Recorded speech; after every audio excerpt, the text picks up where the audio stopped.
मोदींच्या काटकसरीच्या आवाहनानंतर पुण्याच्या वाहन चालकांनी काय प्रतिक्रिया दिल्यात पाहूयात।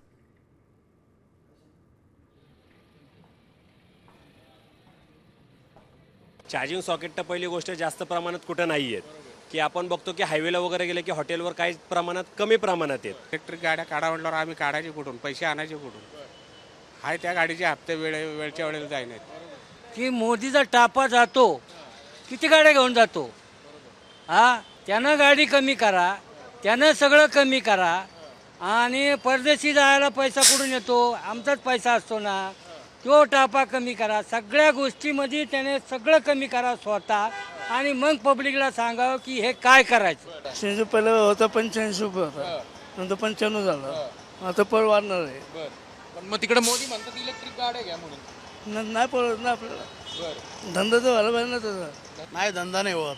बरं, इलेक्ट्रिक गाड्या परवडतील का? ते आम्हाला कसं परवडणार? नाही परवडणार।